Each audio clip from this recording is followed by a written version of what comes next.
So CNN primetime ratings catered 92% the day after presidential debate. Nielsen says CNN primetime rating drops 92% the day after the June 27 presidential debate between Trump and Biden. According to Nielsen data, in the key 25 to 54 demographic, the rating fell 96%.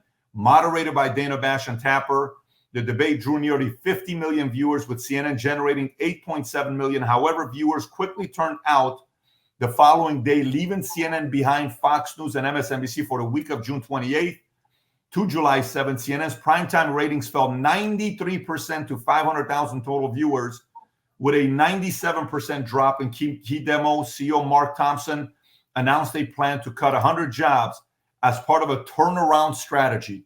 You're letting go of people at the peak season with Trump and elections. What are you going to do after this thing's over, where nobody tunes into political news? Tom, what are your thoughts on this data here? No, very interesting data. I dove into it, and I have two quick case studies that go behind it, which are kind of interesting from history. The first thing that happened was CNN basically got those monster ratings because they paid for them. They were the ones that got the debate. They did it exclusive. They brought their feed, had to be everywhere. It had to say CNN in the corner of all the video feeds that were carried on all the other networks. So they had a shortage. They were the only one. It's like when DirecTV had the NFL Sunday Ticket. That was the only place to get all the NFL games. So naturally, subscribers went to DirecTV for NFL. Well, what happened was afterwards, there was no connection and hold of the audience. Let me describe that. Two case studies through history. You go back. Wolf Blitzer was relatively unknown to the American audience until the Gulf War. After the Gulf War, the Wolf Blitzer report carried audience. They got to know him. They kind of liked him. And he carried audience after the big pop. Then Greta von Susteren, she was a legal analyst. And during the OJ trial, she became well known, not really known before that. After that, she carried a ton of audience. CNN had a shortage, and they had the best thing. They were the only one with oxygen when everybody wanted to breathe on that debate. And guess what happened? Afterwards, there was no hold by CNN, which says they had that nobody wanted to hear from the talent. Nobody wanted to hear from the network. And guess what? As soon as they didn't have the debate, and it's over, boom, the audience craters, which follows in line already what was happening to their audience before. Dana Bash does not get high Q rating among audience, and she's not known really for anything except kind of being Dana Bash. She's not an expert on this or that. So when you dive into this, there was nothing to hold the audience. So 96% of them went back to what they were doing before because there wasn't this artificial shortage that CNN created by writing a giant check to get the debate. Yeah, PBD, who's there? Like, if you guys think about it, Cuomo, gone. Lemon, gone. Stelter, gone. I mean, who, if you think CNN, who? Briefly Jones? Talk to our friends and viewers that watch us every day. No, that's not it. But anyway, but like PBD, if you think about it, they got rid of, almost gone. They got rid of all their big dogs. Who do they have right now? Look at a bunch of nobodies. These are actual, I don't know any, there's no star that they have.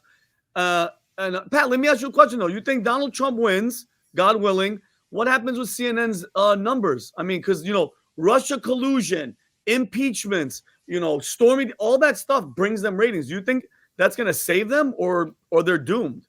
Well, let me show you this, which is kind of weird. We're a small little podcast. We're not a network. We're not anything like that. Rob shows me this number. We're a startup. I don't know if you guys can see this or not. This is the last 2 months of viewership on YouTube. Okay. May and June, YouTube combined.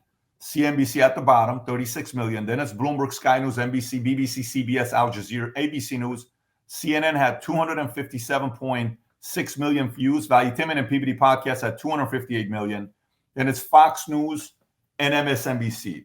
The reason why this is important is because not a lot of people watch TV. They get their news on YouTube clips or Twitter. They go and they watch a video or podcast on YouTube or Spotify or whatever's out there. CNN is not even getting as many views as just Valuetainment and PBD podcast combined. Really? A CNN community as big as it is with How many subscribers does CNN have on YouTube, Rob? Can you pull up to see how many subscribers CNN has on YouTube? Where are they at? If we look at CNN's 16.6 million views, 16.6 million subs, and this is CNN that's getting numbers like that. There's a famous quote that says, experts build the Titanic, amateurs build the Ark. It looks like experts CNN. And the world is saying, yeah, we just want to kind of hear what regular day-to-day people want to say. And Rob, I want to go to this next story with CNN, which is they're starting to realize stuff doesn't work. They quietly, this is a New York Post story, CNN quietly disbands race and equality team as part of layoffs.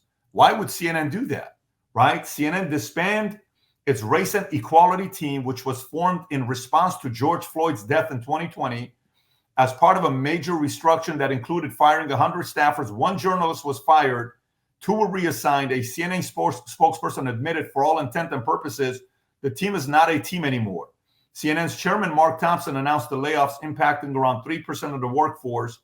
High-profile journalists like media critic Brian Lowry, senior tech writer Samantha Murphy were amongst those. Thompson also revealed plan for CNN's first subscription product on CNN.com. The disbanding of race and equality team reflects CNN's strategy to integrate their perspectives across different programming areas. So, yeah, Vinny, you're asking a good question on what's going to happen afterwards. No one knows what's going to happen afterwards. The guy that bought it is a decent guy who knows what he's doing. He's not a lightweight. He's a heavyweight. But for them to kind of try to bring this thing back up, you have to shift away from the philosophy that you've had this entire time, which is not a philosophy that's got a lot of people to trust them and believe in them.